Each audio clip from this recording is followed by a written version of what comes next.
नमस्ते। Hello YouTube family, आप कैसी हैं।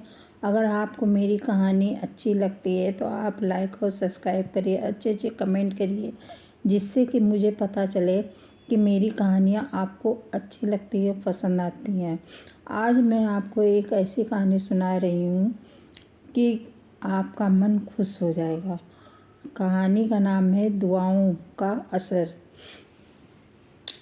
एक बार की बात है कि एक होटल था। होटल होटल था। वहाँ बहुत भीड़ लगती थी, बहुत ज़्यादा भीड़ लगती थी। और मतलब कचौड़ी की दुकान थी वहाँ। मतलब कि सुबह से शाम तक भीड़ ही भीड़ लगी रहती थी। ऐसे में उसमें एक आदमी जो था वो अंदर, जब भीड़ रहती थी तो उसके अंदर घुस के जाता था, चुप्पे से कचौड़ी निकाल के खा के चला आता था। ऐसे करता वो रोज करता रहता था। तो उससे जो है खाते हुए एक दिन एक आदमी ने देखा तो कहने लगा, हाँ, ये ऐसे करके इसकी रोज कचौड़ी कितनी खा जाता होगा, कैसे खा लेता होगा। और मालिक को पता भी नहीं कि इसकी कचौड़ियाँ कौन खा जाता है। उसने कहा कि अच्छा रुको, मैं मालिक को बताता हूँ कि आपकी भीड़ में एक आदमी है जो घुसता है और आपकी कचौड़ी खा लेता है 2-3। तो उसने सोचा कि आज नहीं तो कल, मैं आज थोड़ा काम है, मैं जा रहा हूँ, और जब कल आऊँगा कचौड़ी खाने तो मैं मालिक से बता दूँगा कि आपकी कचौड़ियाँ जो है एक कोई है जो भीड़ में घुस के खा लेता है। फिर जो है उसने ऐसे अपने मन में उस आदमी ने ठाना। फिर दूसरे दिन वो जो है किसी काम से चले गया, लेकिन उसके मन में वो चीज़ नाच रही थी कि मैं जो है बताऊंगा ज़रूर, मैं मालिक को बताऊंगा ज़रूर कि जो है आपकी कचौड़ियाँ कोई है जो खा लेता है। तो उसने ऐसे सोचा। फिर क्या किया कि एक दिन की बात है कि वो फिर मन में ठाने हुआ था, आया तो जो है मालिक से कहने लगा। मालिक से जब आया तो कहने लगा मालिक, तो होटल वाला जो मालिक था उससे उससे बोला कि आपके होटल में जब भीड़ बहुत ज़्यादा रहती है, बहुत ज़्यादा भीड़ रहती है, तो एक आदमी आता है और भीड़ में घुस के जाता है और आपके ठेले से, काउंटर से कचौड़ियाँ निकाल के खा लेता है।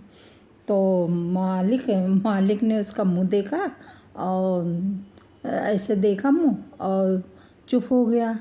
फिर थोड़े तो उसने जिसने शिकायत की तो कहने लगा, मालिक है, मैं कुछ कह रहा हूँ, आप समझे। तो मालिक ने कहा कि हाँ, मैं सुन रहा हूँ आपकी बातें, आप, हाँ, ठीक ठीक। तो फिर उसने सोचा कि मैंने कुछ गलत कह दिया। तो कहना नहीं, तो मालिक कहने लगा, नहीं नहीं, आपने गलत नहीं कहा, और ये बात मुझे कई लोगों ने बताई। कई लोगों ने बताई कि मेरे काउंटर से वो जब भीड़ रहता है तो आता है और वो कचौड़ी निकाल के खा लेता है। फिर जो है मैंने जब एक दिन वो फिर आया कचौड़ी खाने के लिए, तो मैं जो है उसका पीछा करने लगा। उसका पीछे जाते जाते मैंने देखा कि वो एक भिखारी है और यहाँ से कचौड़ी खाने के बाद वो सीधे मंदिर में जाता है। मंदिर में जाता है और हाथ जोड़ के कहता है, हे भगवान, उसकी दुकान पे आज से भी ज़्यादा भीड़ हो, जिससे कि जो है मैं उस भीड़ में घुस के कचौड़ियाँ खा सकूं। और वो रोज़ जाके मंदिर में दुआ करता था कि आज से भी ज़्यादा भीड़ हो, आज से भी ज़्यादा भीड़ हो, इतनी ज़्यादा भीड़ हो कि कोई मुझे देख ना पाए और मैं जो है कचौड़ियाँ खा लूँ। तो मालिक ने बताया उस आदमी, क्योंकि मुझे ये बात कई आदमियों ने बताया था, लेकिन मैंने जब पीछा किया तो मुझे मतलब कि ये पता चला कि मतलब वो मेरे लिए दुआ मांगता है। तो दुआ मांगता है तो ये मेरी मेहनत से दुकान नहीं चल रही है, ये उसकी दुआओं का असर है जो मेरी दुकान इतनी दिन दुनी रात चौगनी तरक्की कर रही है। और मेरे दुकान में इतने ग्राहक रहते हैं कि मुझे टाइम नहीं मिलता है।